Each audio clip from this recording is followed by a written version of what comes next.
कुंती पुत्र युधिष्ठिर ने भगवान श्री कृष्ण से पूछा, हे भगवान, हे दीनदयाल, अब मैं श्री विष्णु के उत्तम व्रतों में उत्तम व्रत जो सभी मनुष्यों के पापों को हरने वाला है तथा व्रती मनुष्य जो व्रत करने वाले मनुष्य हैं, उन मनुष्यों को उनकी मनोवांछित इच्छाओं को प्रदान करने वाला है, उन्हें सभी मनोवांछित फल प्रदान करने वाला है, ऐसी एकादशी का मैं वर्णन सुनना चाहता हूँ। हे जनार्दन,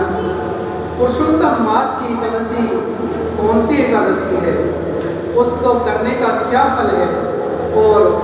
इस दिन कौन से देवता का पूजन किया जाता है? हे प्रभु, हे दीनदयाल, आप उस एकादशी का वर्णन कीजिए। हे प्रभु, इस दान का क्या पुण्य है और क्या फल है, मनुष्यों को इस एकादशी के दिन क्या करना चाहिए, इस समय कैसे स्नान किया जाता है, कौन से मंत्र का जाप किया जाता है, कैसे किस प्रकार से भगवान नारायण की पूजन विधि बतलाई गई है, पुरुषोत्तम मास में कौन से अन्न का भोजन उत्तम है, कृपया करके हे जनार्दन मुझे यह सब बतलाने का कृपा करेगा। इतना सुनकर के भगवान श्री नारायण श्री कृष्ण महाराज बोले, हे राजेंद्र, हे कुंती पुत्र, आपने मनुष्यों के कल्याण के लिए बड़ी ही उत्तम बात पूछी है। हे राजेंद्र, अधिक मास आने पर जो एकादशी होती है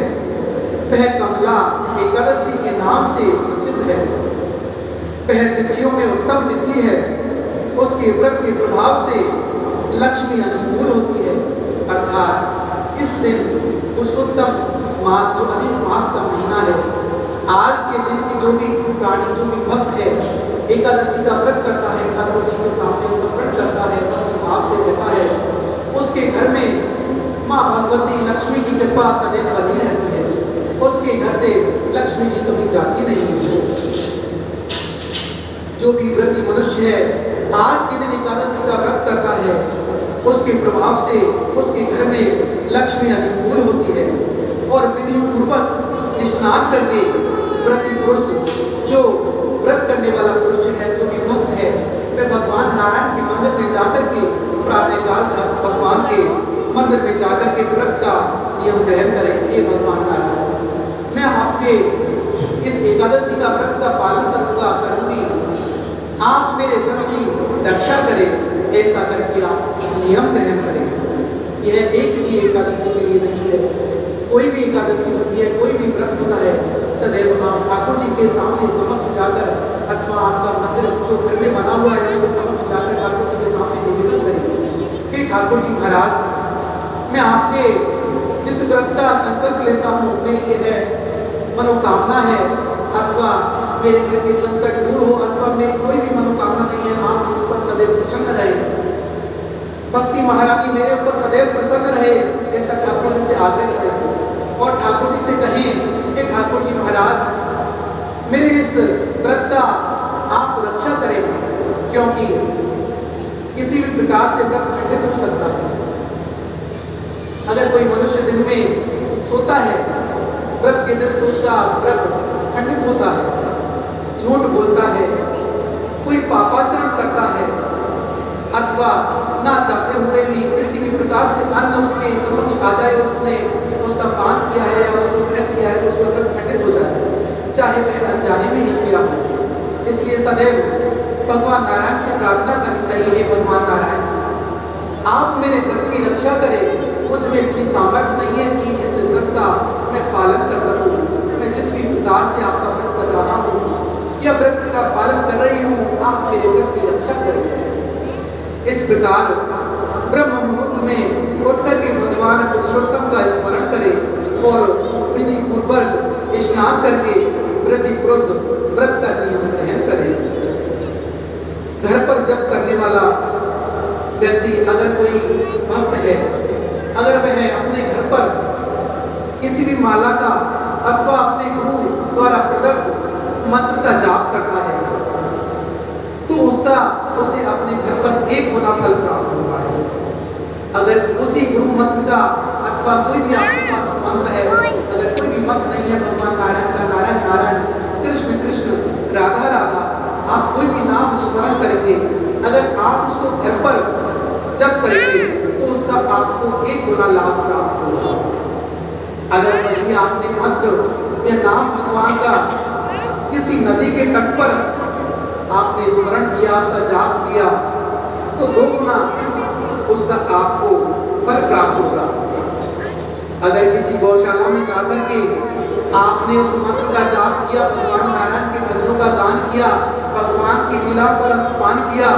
तो 1000 गुना आपको उस मंत्र का, उस नाम का, उस कीर्तन का फल प्राप्त होगा। अग्निहोत्र ग्रह में 1101 गुना,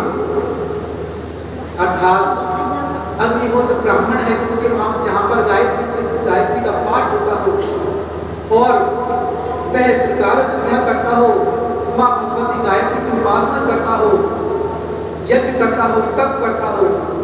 ऐसा कोई ब्राह्मण है और वहाँ पर जाकर के आप अपने मंत्र का जाप करते हैं, तो आपको 1100 अर्थात 1100 गुना आपको फल प्राप्त होगा। अगर आप भगवान शिव के क्षेत्र में, तीर्थों में, देवताओं के निकट तथा तुलसी के समीप जाकर के आप उस मंत्र का जाप करते हैं, तो 1 लाख गुना आपको उस मंत्र का फल प्राप्त होगा। सबसे कम अपने घर में, उससे 2 गुना किसी नदी के तट पर, उससे ज्यादा किसी गौशाला में, उससे ज्यादा किसी अग्निहोत्र ब्राह्मण के घर में, और उससे भी अधिक अर्थात 1 लाख गुना आपने एक बार ओम नमो भगवती वासुदेवाय मंत्र का जाप अपने घर में किया है, 1 गुना आपको फल प्राप्त होगा। ओम नमो भगवती वासुदेवाय नाम आपने नदी के तट पर गान किया है, तो उसका आपको उससे अधिक, और अगर किसी भगवान शिव के मंदिर में जाकर के आपने उसका मंत्र का जाप किया है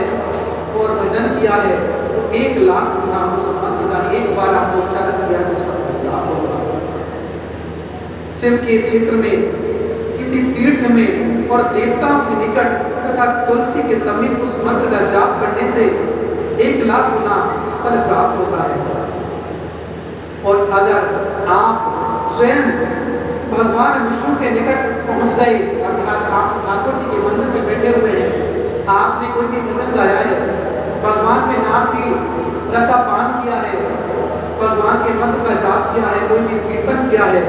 तो उसका अनंत गुना फल आपको प्राप्त होगा। इस प्रकार भगवान श्री कृष्ण ने कुंती पुत्र युधिष्ठिर को इन जाप का फल बताया।